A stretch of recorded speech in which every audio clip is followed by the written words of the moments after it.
নির্ভীক, তুই ওই মেয়েটার জন্য আমাকে মারতে চাইছিস? তুই আমাদের এতদিনের সম্পর্কের কথা ভুলে গেলি? এতদিনের সম্পর্কের কথা মানেটা কি? তোর আর আমার কখনোই সেই সম্পর্ক ছিল না। আর এই ঘটনাটা প্রভার সাথে ঘটেছে বলে আমি এমনটা করছি তা নয়। অন্য যে কেউ ওর জায়গায় থাকলে আমি তাই করতাম। নির্ভীকের শেষের কথাটা শুনে প্রভার একটু মন খারাপ হলো। অন্য যে কেউ আর প্রভা কি একটুও আলাদা হতে পারতো না?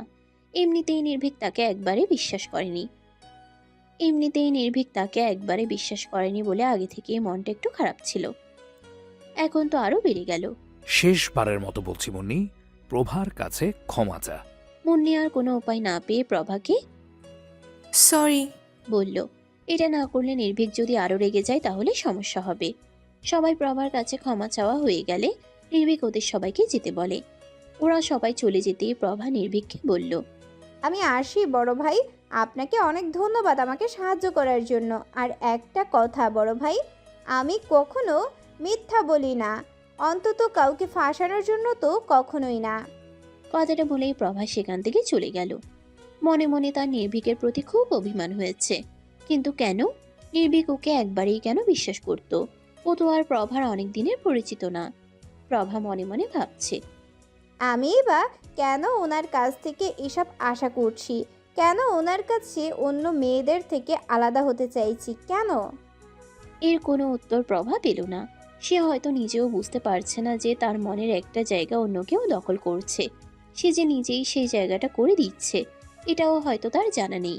তার জীবনে যে প্রণয়ের সূচনা হতে চলেছে এটাও সে বুঝতে পারছে না। তবে না হয় তার মনের অগোচরে এই সবটা হোক, ক্ষতি তো আর নেই। নির্ভীক, আমার ফোনের চার্জ কই রে? নির্ভয়ের প্রশ্ন শুনে নির্ভীক ফোনের স্ক্রিন থেকে মুখ তুলে ওর দিকে তাকালো। দিনের মধ্যে কমপক্ষে 10 বার নির্ভয় ওকে এই একটা প্রশ্ন করে। সারাদিন ফোন চালিয়ে যখন চার্জ শেষ হয়ে যায় তখন আর ফোনের চার্জার খুঁজে পায় না। তখন এসে নির্ভীককে জিজ্ঞেস করে যে ওর ফোনের চার্জার কই? প্রতিদিন এক প্রশ্ন কেন জিজ্ঞেস করিস নির্ভয়? তুই খুব ভালো করেই জানিস যে তোর ফোনের চার্জার আমার কাছে থাকে না। তুই নিজেই কোথাও একটা রেখে দিয়ে ভুলে যাস। নির্ভীকের কথা শুনে নির্ভয় দাঁত বের করে হেসে নির্ভীকের পাশে বসলো। আসলে কি বলতো ভাই, তোকে এই কথাটা না বলা পর্যন্ত না আমি খুঁজে পাই না। তাহলে এখন তো খুঁজে পাবি। যা, এখান থেকে বিরক্ত করিস না আমায়। কি বললে আমি তোকে বিরক্ত করি? কথাটা অভিমানী কণ্ঠে বললেও পরক্ষণেই আবার দাঁত বের করে হেসে বলল, ঠিকই বলছিস, আমি তোকে খুব বিরক্ত করি। তুই ভেবে দেখতো, আমি যদি তোকে বিরক্ত না করতাম তাহলে তোর জীবনটা কোন লেভেলের নিরামিষ হতো। জীবনে তো একটা প্রেমও করলি না যে আমার ভাবি এসে তোকে বিরক্ত করবে। নির্ভয়ের কথা শুনে নির্ভীক একটা হতাশার শ্বাস ফেলল। এই ছেলে ঘুরে ফিরে সে একই প্রসঙ্গ তুলে। নির্ভয় এবার সিরিয়াস ভঙ্গিতে নির্ভীককে বলল। এ ভাই বল না, তুই কি প্রেম কখনো করবি না? নির্ভীক এবার নির্ভয়ের দিকে তাকিয়ে বিরক্তি মাখা কণ্ঠে বলল, আমাকে যে এত জ্ঞান দিচ্ছিস, তুই নিজে কেন প্রেম করিস না? আগে তুই প্রেম কর, তারপরে আমি করব। নির্ভীকের কথা শুনে নির্ভয় হালকা হাসলো। প্রেম তো একবার তার জীবনে এসেছিল, প্রেম তো একবার তার জীবনেও এসেছিল, কিন্তু ধরে আর রাখতে পারলো না। এদিকে নির্ভয়কে হঠাৎ করে চুপ থাকতে দেখে নির্ভীক ওর কাঁধে হালকা ধাক্কা দিয়ে বলল। তোর আবার কি হলো? প্রেমের কথা শুনে এমন চুপ করে গেলি কেন? নির্ভয় নিজেকে স্বাভাবিক করে বলল, আমাকে তো কেউ প্রেমের প্রস্তাব দেয় না যে আমি প্রেম করব। আর তুই তুই কাউকে ভালোবাসিস না?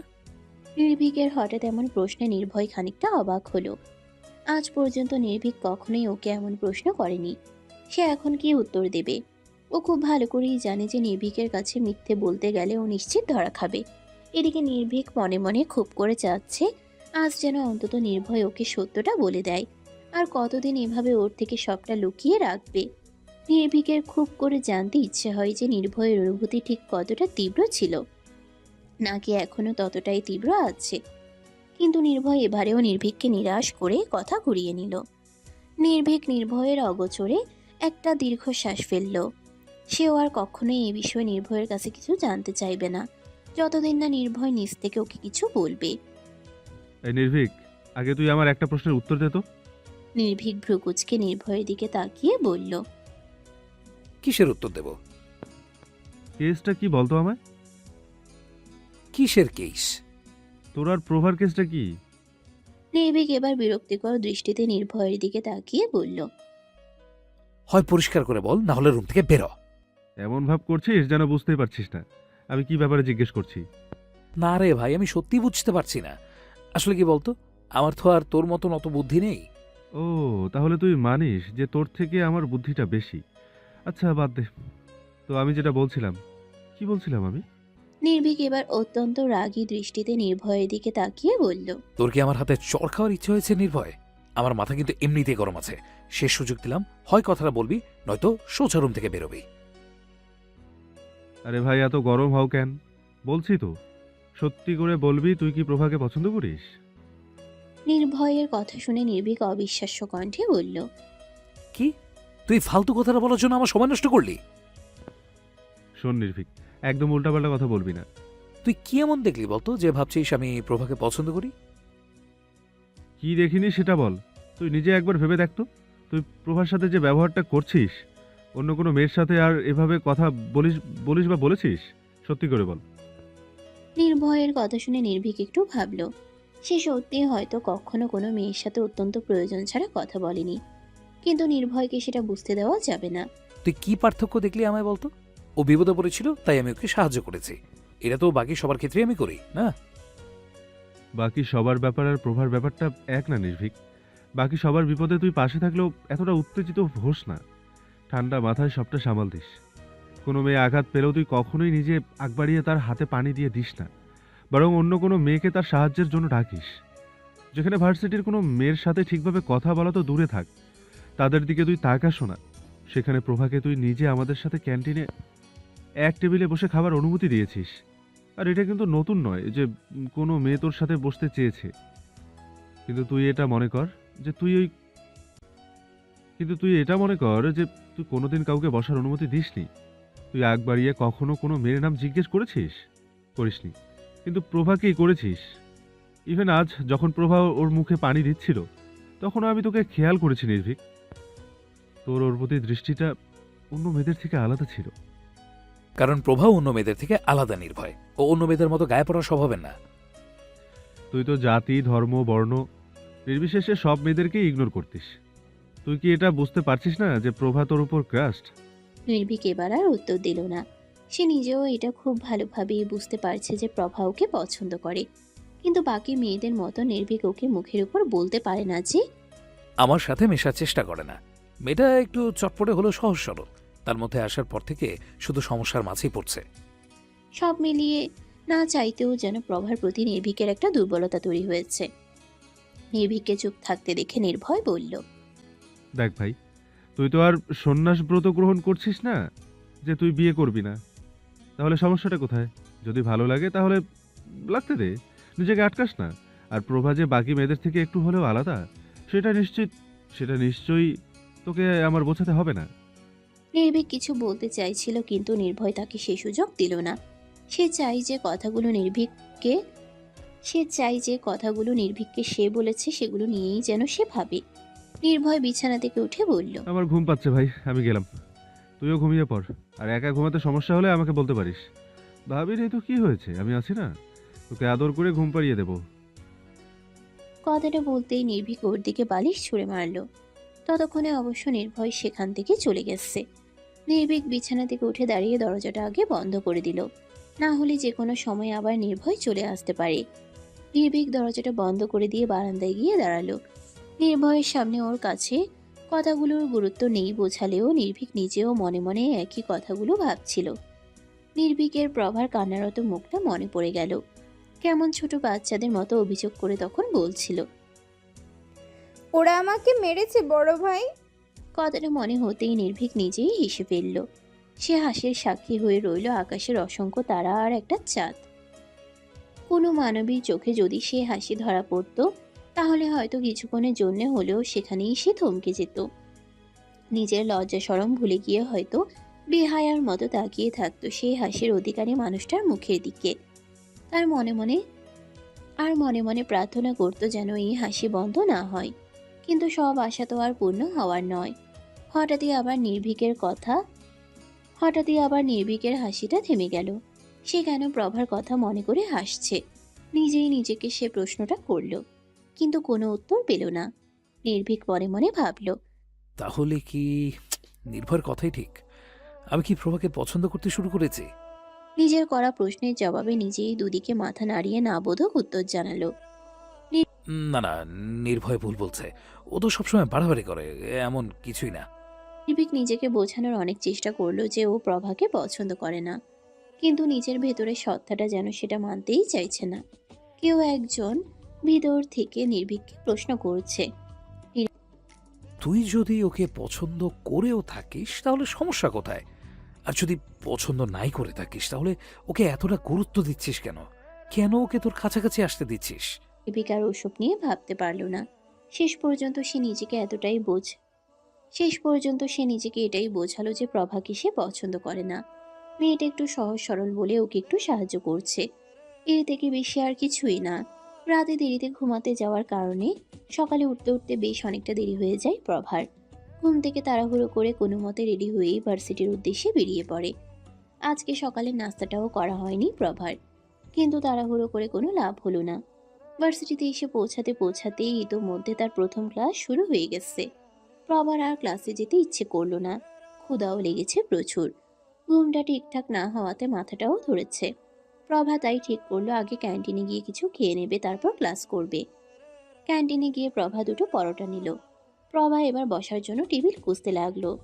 2-3টা টেবিল ফাঁকা আছে ঠিকই, কিন্তু সেগুলো নোংরা হয়ে আছে, পরিষ্কার করা হয়নি এখনো ঠিকভাবে। আর যেগুলো 2-1 জন করে বসেছে সেগুলোতে বসতে ইচ্ছে করছে না। চেনে না জানে না হুট করে কি আর কারোর সাথে বসে খেতে ইচ্ছে করে নাকি? এদিক ওদিক তাকাতেই প্রভার চোখ পড়ল নির্ভীক আর নির্ভয়ের উপর। আজকেও তারা একই টেবিলে বসে দুজন গল্প করছে। বেশ অনেকক্ষণ থেকে প্রভাকে খেয়াল করলেও প্রভা তাকাতেই নির্ভীক প্রভার উপর থেকে চোখ সরিয়ে নেয়। প্রভা যে ওদেরকে দেখতে পেয়েছে সে বিষয়টা নির্ভীকের অগোচরে নেই। সে ভেবেছিল প্রভা নিশ্চয়ই ওদের এখানে এসে আবার বসতে চাইবে, কিন্তু এতক্ষণ দেরি করছে কেন প্রভা সেটাই নির্ভীক বুঝতে পারছে না। কিন্তু প্রভা তাকে অবাক করে দিয়ে গিয়ে অন্য একটা টেবিলে বসে পড়ল।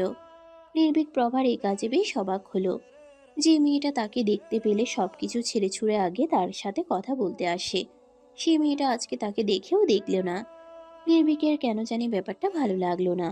নির্ভীক এই ব্যাপারটা আন্দাজ করতে পেরেছিল যে কালকে প্রভাকে একেবারে বিশ্বাস না করায় প্রভার হয়তো একটু ওর উপর মনক্ষুণ্ণ হয়েছে।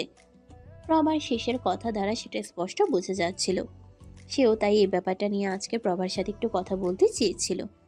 প্রভাকে সে বোঝাতে চেয়েছিল যে তাকে প্রথমবারে বিশ্বাস না করার অনেক কারণই ছিল নির্ভীকের কাছে। কিন্তু প্রভা তার সেই সমস্ত পরিকল্পনা মাটি করে দিয়ে অন্য টেবিলে বসে পড়ল। কিন্তু নির্ভীক কেন জানি প্রভার সাথে এই বিষয়ে কথা না বলে থাকতে পারছে না। কেন জানি তার মন প্রভাকে বোঝাতে চাইছে যে সে প্রভাকে অবিশ্বাস করেনি, কিন্তু পরক্ষণেই আবার মনে হলো বিশ্বাসও তো করেনি। কিন্তু সে যাই হোক, তার এখন একটাই চিন্তা, প্রভার সাথে সে এই বিষয়ে কথা বলবেই। নির্ভীক একবার নির্ভয়ের দিকে তাকালো। এখন নির্ভয়ই তাকে সাহায্য করতে পারে, কিন্তু এই ছেলের সবটাতে বাড়াবাড়ি। আর ব্যাপারটা যদি নির্ভীক সম্পর্কে হয় তাহলে তো কোনো কথাই নেই। নির্ভীক তাও অনেক কষ্টে নিজেকে রাজি করিয়ে নির্ভয়কে একবার ডাকলো। নির্ভয়, নির্ভয় ফোনের উপর দৃষ্টি রেখেই বলল। 2 কান আছে, শুনতে পাচ্ছি, বলতে থাক। নির্ভীকের কথা যেন গুলিয়ে যাচ্ছে, তার কথা গলা পর্যন্ত এসে আটকে যাচ্ছে। সত্যি বলতে তার স্বভাবের সাথে এই ব্যাপারটা একেবারেই বেমানান যে সে তার বন্ধুকে দিয়ে একটা মেয়েকে ডেকে পাঠাবে। সে নিজে নিজেকে আশ্বস্ত করে বলল, এটা কি এমন ব্যাপার? একটা ছোট ভুল বোঝাবুঝি হয়েছে, তাই তো আমি সেটা মেটাতে চাচ্ছি। ওকে গিয়ে ডেকে নিয়ে তো। নির্ভয় ফোনের উপর দৃষ্টি রেখেই বলল, তোর পেছনে তাকিয়ে দেখ। আমার এখন পেছনে তাকানোর সময় নেই ভাই, না হলে গেমের মধ্যে শত্রুর হাতে মরা পড়ব। তুই নাম বল, আমি গেমটা শেষ করে ডেকে নিয়ে আসছি। প্রভাকে ডেকে নিয়ে আয়। নির্ভীকের কথা শুনে নির্ভয় গেম খেলা বন্ধ করে ওর দিকে চোখ বড় বড় করে তাকালো। নির্ভীক নির্ভয়ের তাকানো দেখে এদিক ওদিক এলোমেলো দৃষ্টি ফেলতে লাগলো। সে খুব ভালো করেই বুঝতে পারছে যে নির্ভয় এখন আবার ড্রামা শুরু করবে। এই নির্ভীক, তার মানে আমি কাল রাতে তোকে যেটা বলেছিলাম সেটাই ঠিক, বল? তুই প্রভাকে পছন্দ করিস, তাই না? এই, তুই কি ওকে প্রপোজ করার জন্য ডাকতে বললি? নির্ভীক রাগী দৃষ্টিতে নির্ভয়ের দিকে তাকিয়ে বলল, আমি বলি 1 লাইন আর তুই বুঝিস 5 লাইন, না? প্রভার সাথে কিছু কথা ছিল তাই তোকে রাখতে বলেছি। ও, তার মানে অন্য কিছু না। তাহলে আমি ডাকতে পারবো না। তোর দরকার তুই গিয়ে ডেকে নিয়ে আয়। কথাটা বলে নির্ভয় আবার মোবাইলে ব্যস্ত হয়ে পড়ল। নির্ভীক এবার শান্ত কণ্ঠে নির্ভয়কে বলল, তোর দরকার তুই ডেকে নিয়ে আয়। যদি পছন্দ করতি তাও একটা কথা ছিল, তাহলে আমি দরকার পড়লে তুলে নিয়ে আসতাম প্রভাকে, কিন্তু এখন আর পারবো না। নির্ভীক বুঝতে পারলো এভাবে কাজ হবে না। নির্ভয়ের সাথে ওর ভাষাতেই কথা বলতে হবে। ঠিক আছে, তুই যখন ডাকবি না তখন থাক। এত তাড়াতাড়ি কি আর প্রেম হয়? ভেবেছিলাম প্রভার সাথে কথা বলতে বলতে হয়তো ভালো লাগবে, কিন্তু তুই তো আর সেটা হতে দিলি না। কথাটা শোনার সাথে সাথে নির্ভয় আবারও ফোনের উপর থেকে চোখ সরিয়ে নির্ভীকের দিকে তাকিয়ে বলল, সত্যি তুই প্রেম করবি প্রভার সাথে? দেখ, আমাকে একদম বোকা বানাবি না। হ্যাঁ রে বাবা, ওর সাথে তো সেই জন্যই কথা বলতে চাইছি। দেখ নির্ভীক, পরে কিন্তু তুই পাল্টি খাবি না। আমি প্রভাকে ডেকে নিয়ে আসছি, কিন্তু তুই আজকে সবটা ফাইনাল করেই ফেলবি। কথাটা বলেই নির্ভয় সেখান থেকে উঠে গেল। এদিকে নির্ভীক নির্ভয়ের কাজ দেখে মুখ টিপে হাসছে। এই ছেলেটা যে তাকে প্রেম করানোর জন্য কি কি করতে পারে সেটা তার ভাবনার বাহিরে। এদিকে খাওয়া শেষে প্রভা উঠে দাঁড়ায় চা আনার জন্য। প্রভা ক্যান্টিনের দোকানের কাছে আসতেই সেখানে নির্ভয়ও চলে আসে। নির্ভয় প্রভাকে দেখে বলল, আরে প্রভা, কেমন আছো? প্রভা নির্ভয়কে খেয়াল করেছিল না। ওর কণ্ঠ পেয়ে পাশে তাকিয়ে উত্তর দিল। ভালো ভাইয়া, আপনি কেমন আছেন? নির্ভয় একগাল হেসে উত্তর দিল, আমিও ভালো আছি। তা তুমি নাস্তা করেছো সকালে? হ্যাঁ ভাইয়া, এখনই করলাম, এখন চা নিতে এসেছি। ও তাই নাকি? আমিও চা নিতেই আসলাম। তা আজকে যে তুমি আমাদের সাথে বসলে না, নতুন বন্ধু হয়েছে নাকি? না ভাইয়া, তেমন ব্যাপার না, আমি একাই বসেছিলাম, আসলে আপনাদেরকে আর বিরক্ত করতে চাইছি না। তুমি আমাদের বিরক্ত করবে কেন? বরং তোমার সাথে বসে ভালোই লাগছিল। চলো, তুমি এখন আমাদের সাথে বসে চা খাবে। প্রভা নির্ভয়ের প্রস্তাব তৎক্ষণাৎ নাকচ করে দিয়ে বলল, না ভাইয়া, তার কোনো দরকার নেই, আমি একাই ঠিক আছি। সেটা বললে তো চলবে না। তুমি তো বলেছিলে যে তোমার একা বসতে ভালো লাগে না, তাহলে আজ কেন অন্য কথা বলছো? এখন ভালো লাগে ভাইয়া, অভ্যাস হয়ে যাবে, আপনি চিন্তা করবেন না। প্রভা আরো হাজারবার মানা করলেও নির্ভয় একটা কথাও শুনল না। ওকে এক প্রকার জোর করেই ওদের টেবিলে নিয়ে গেল। দূর থেকে সবটাই নির্ভীক খেয়াল করছিল, এবং প্রভার আসতে না চাওয়ার কারণটাও হয়তো ওর অজানা নয়। প্রভা নির্ভীকের কাছে আসতেই নির্ভীককে শুধু একটা সালাম দিল। তার কণ্ঠে আজকে প্রতিদিনের মতো সে উচ্ছ্বসিত ভাবটা ছিল না। না, নির্ভীক কেমন আছে সেটা জানতে চাইল প্রভা। চুপচাপ এসে শুধু বসে পড়ল। নির্ভীকের কেন জানি প্রভার এই নিশ্চুপতা পছন্দ হচ্ছে না। সে আগ বাড়িয়ে প্রশ্ন করল। কেমন আছো প্রভা? প্রভা হালকা হেসে জবাব দিল, ভালো আছি, আপনি কেমন আছেন? আমিও ভালো আছি। এরপর দুজনের কেউই আর কিছু বলল না। প্রভা কিছু বলতে চাইছে না, আর নির্ভীক চেয়েও বলার মতো কিছু খুঁজে পাচ্ছে না। হঠাৎই নির্ভয়ের ফোনে রিংটনের শব্দ পেয়ে সবাই সেদিকে তাকায়। নির্ভয় ফোন নিয়ে উঠে দাঁড়িয়ে কথা বলে আসছি। বলে উঠে যায়। আরো বেশ কিছুক্ষণ চুপ থাকার পর নির্ভীক প্রভাকে বলে উঠল, তুমি কি কোনো কারণে আমার উপর মন খারাপ করেছো প্রভা? প্রভার তৎক্ষণাৎ জবাব এলো, না তো বড় ভাই। কিন্তু আমার যে মনে হচ্ছে তুমি কালকের ব্যাপারটা নিয়ে আমার উপর রাগ করেছো। আমি তোমাকে কিন্তু অবিশ্বাস করিনি প্রভা। কিন্তু বিশ্বাসও তো করেননি বড় ভাই, আর আমি আপনার উপর রাগ করতে যাব কেন? আপনি আমাকে বিশ্বাস করতে পারেননি তো ঠিক আছে, এতে রাগ করার কি আছে? প্রভা মুখে না বললেও ওর মনের মাঝে যে কতটা অভিমান জমে আছে সেটা ওর কণ্ঠ শুনেই নির্ভীক বুঝতে পারছে। নির্ভীক এবার প্রভাকে বোঝানোর মতন করে বলল, দেখো প্রভা, আমাদের আলাপ খুব অল্প দিনের, সেটা তুমিও জানো। আর মুন্নিকে আমি অনেকদিন ধরে চিনি। আমি মানা করার পর আরও এসব করতো না। তারপর তোমাকে দেখেও এতটা আত্মবিশ্বাসের সাথে তোমাকে অস্বীকার করলো যে আমি কিছুক্ষণের জন্য তোমাকে অবিশ্বাস করতে বাধ্য হয়েছিলাম প্রভা। আসলে তখন সেই পরিস্থিতিতে আমি এত অল্প দিনের আলাপে তোমাকে ঠিক বিশ্বাস করে উঠতে পারছিলাম না। নির্ভীকের কথা শুনে প্রভা হালকা হাসলো। নির্ভীকের দিকে তাকিয়ে বলল, আমিও তো আপনাকে অল্প দিনেই হলো চিনি বড় ভাই, তারপরেও তো আপনার উপর আমার বিশ্বাসের কমতি ছিল না। আমি তো আমার বিপদে আপনার কাছেই ছুটে গিয়েছিলাম। আমিও তো এটা ভাবতে পারতাম যে আপনি আমাকে সাহায্য করবেন কি না, বা আপনি ওই মুন্নি আপুর কথাই বিশ্বাস করবেন, কিন্তু আমার সেটা মনে হয়নি। কেন জানেন? কারণ আমি আপনাকে বিশ্বাস করি। ওই মুহূর্তে আমার কেন জানি মনে হয়েছিল যে আপনি আমার কথা বিশ্বাস করবেনই। আমার আপনাকে বিশ্বাস করার জন্য আমাদের কতদিনের আলাপ সেটা মনে করার প্রয়োজন কিন্তু পড়েনি। তাহলে আপনার কাছে কেন সময়টা এত গুরুত্বপূর্ণ হয়ে উঠল বড় ভাই? বিশ্বাস? এই শব্দটার ওপর থেকেই যেন নির্ভীকের আস্থা উঠে গেছে। কিন্তু ও প্রভার ওর প্রতি বিশ্বাস দেখে অবাক হলো, সাথে পুরনো কিছু স্মৃতিও মনে পড়ল। 11 বছর ধরে চেনার পরও যেখানে একজন নির্ভীককে বিশ্বাস করতে পারেনি, সেখানে তো এই মেয়েটার সাথে তার 11 দিনেরও আলাপ না, মাত্র 3 কি 4 দিন হবে। তার মাঝেই ও নির্ভীককে এতটা বিশ্বাস করে। আমি হয়তো আপনাকে অনেক বিরক্ত করেছি, তার জন্য আমি দুঃখিত বড় ভাই। আর এমন কিছুই করব না। যেখানে বিশ্বাস নেই সেখানে এই প্রভাব থাকবে না বড় ভাই। আমি আপনার চোখে আমার জন্য এক মুহূর্তের জন্য হলেও অবিশ্বাস দেখেছি বড় ভাই, যেটা আমাকে খুব কষ্ট দিয়েছে। আমি আর আপনাকে বিরক্ত করব না। কথাগুলো বলে থামলো প্রভা। ওর মনে নির্ভীককে নিয়ে অভিমানের পাহাড় জমেছে। নির্ভীকেরও কেন জানি আজ প্রভার অভিমানটা ভাঙাতে মন চাইছে। মেয়েটা রাগ করলেও খুব মিষ্টি দেখায়, একদম বাচ্চাদের মতো ঠোঁট ফুলিয়ে বসে আছে। নির্ভীক প্রভার উদ্দেশ্যে বলল। বড় ভাইয়ের দেওয়া কষ্টটা কি ভোলা যায় না? নির্ভীকের কথা শুনে প্রভা একবার ওর দিকে তাকিয়ে আবার নিচের দিকে মুখ করল। নির্ভীক তা দেখে আবারও বলল। আচ্ছা, কি পেলে তোমার অভিমানটা কমবে বলো তো?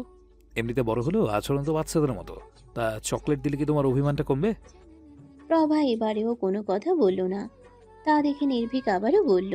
তুমি তো আমাকে বিশ্বাস করো, সেটা আমি বুঝতে পারলাম, কিন্তু আমিও যে তোমাকে বিশ্বাস করি সেটা তুমি আমাকে জানাতে দেবে না তোমাকে? প্রভা এবার চট করে ওর মুখটা তুলে নির্ভীকের দিকে তাকালো। আপনি আমাকে বিশ্বাস করেন বড় ভাই? সেটা তো করি, কিন্তু কাল এক মুহূর্তের জন্য বিশ্বাসটা একটু নড়ে চড়ে গিয়েছিল, আজকে আবার সেটা শক্ত করলাম। কি কথা বলবে তো আমার সাথে? এতক্ষণে প্রভার মুখে হাসি ফুটল। সে তো এই কথাটাই শুনতে চাচ্ছিল যে নির্ভীক ওকে বিশ্বাস করে। হ্যাঁ বড় ভাই, কথা বলবো না মানে? প্রভার উচ্ছ্বসিত কণ্ঠ শুনে নির্ভীক এবার হেসে দিল। সে হাসিতে আরো একবার ক্ষতবিক্ষত হলো কারো হৃদয়। সে হাসিতে আরো একবার কারো হৃদয় থমকালো। সে হাসিতে আরো একবার নিষ্পলক ছেয়ে থেকে কারো কিছু সময় পেরিয়ে গেল। কিন্তু যে সেই হাসির অধিকারী, তার কি এসব ব্যাপারে খোঁজ আছে? নেই। নির্ভীক হাসি থামিয়ে প্রভার দিকে তাকাতে প্রভা নিজের চোখ সরিয়ে নিল। তাড়াহুড়ো দেখিয়ে বলল। আমার ক্লাস শুরু হবে বড় ভাই, আমি এখন আসি। আচ্ছা, মনোযোগ দিয়ে ক্লাস করো। প্রভা চলে যেতে নিয়ে আরেকবার পিছন ফিরে নির্ভীককে ডাকলো। বড় ভাই। হ্যাঁ বলো, কিছু বলবে? আর কখনো আমাকে অবিশ্বাস করবেন না প্লিজ। আমি আর যাকেই মিথ্যা বলি না কেন, আপনাকে কখনো মিথ্যা বলবো না, কথা দিলাম। আর আপনার থেকে আমি অবিশ্বাস ব্যাপারটা মানতে পারবো না। কেন জানি কেউ আমাকে অবিশ্বাস করলে আমার খুব কষ্ট হয়। কখনো আর তার সাথে কথা বলতে মন চায় না, সে আমার যতই আপন হোক, যতই কাছের হোক। কিন্তু আজ আপনার সাথে কেন জানি বললাম, না বলে থাকতে পারলাম না। তাই অনুরোধ করছি, কখনো আমাকে নিয়ে কিছু সন্দেহ হলে সরাসরি আমাকে বলবেন, তাও আমাকে অবিশ্বাস করবেন না প্লিজ। আসছি। দেখতে দেখতে 4টা দিন পার হয়ে গেছে। প্রভা আর নির্ভীকের সম্পর্কের এই 4 দিনে যে খুব উন্নতি হয়েছে সেটা বলা যায় না, আবার অবনতিও হয়নি। মূল কথা, ওদের সম্পর্কটা যেমন ছিল তেমনই আছে। রোজ ভার্সিটিতে গিয়ে প্রভা একবারের জন্য হলেও নির্ভীকের সাথে দেখা করবেই। নির্ভীক ওর সাথে ভালোভাবেই কথা বলে, কিন্তু কোথাও একটা যেন সে নিজেকে আটকে রেখেছে। কোনো একটা অদৃশ্য সীমানা যেন সে অতিক্রম করতে চায় না। প্রভা যদি নিজে থেকে ওদের সম্পর্কটা আরেকটু মজবুত করতে চায়ও, সেটা নির্ভীকের জন্য আর সম্ভব হয় না। এই রোজ ভার্সিটিতে আসা, হঠাৎ করে ওদের দেখা হওয়া, তারপর দুজন কেমন আছে সেটা জিজ্ঞেস করা, প্রভা কোনো সমস্যায় পড়লে সেটা নির্ভীককে জানানো, এর মাঝেই যেন ওদের সম্পর্কটা আটকে আছে। প্রভা মাঝে মাঝে ভাবে সে কিভাবে এই স্বভাবের হয়ে গেল। সে তো কখনোই কোনো ছেলের পেছনে এভাবে ঘোরেনি। এত চঞ্চলতাও তো তার স্বভাবের সাথে মানানসই নয়। সে চঞ্চল, কিন্তু সেটা শুধু তার নিজের মানুষের কাছে। ও যাকে আপন ভাবতে পারে না, তার সাথে তো স্বাভাবিক কথাবার্তাও বলতে পারে না। তাহলে কি সে নির্ভীককে আপন ভাবতে শুরু করেছে? হয়তো করেছে, না হলে তো আর নিজে চেঁচে গিয়ে আর ওর সাথে কথা বলতো না। প্রভার এই ব্যাপারটা নিয়ে একটুও আফসোস নেই। যদি সে নির্ভীককে ভালোবেসে ফেলে তাহলে তো আর কোনো ক্ষতি নেই। সে যতটুকু জানতে পেরেছে তাতে নির্ভীকের অন্য কারোর সাথে সম্পর্ক নেই। সম্পর্ক হওয়া তো দূর, ও নাকি কোনো মেয়ের সাথে ঠিকভাবে কথাও বলে না। সেখানে প্রভার সাথে তো অনেক ভালোভাবে হেসে হেসেই কথা বলে। নিজ থেকে জিজ্ঞেসও করে যে প্রভা কেমন আছে। প্রভার মনে হয় নির্ভীকের মনেও হয়তো তার জন্য অল্প হলেও দুর্বলতা তৈরি হয়েছে। সেই জন্যই তো সে নিজের অনুভূতিগুলোকে বাড়তে দিচ্ছে।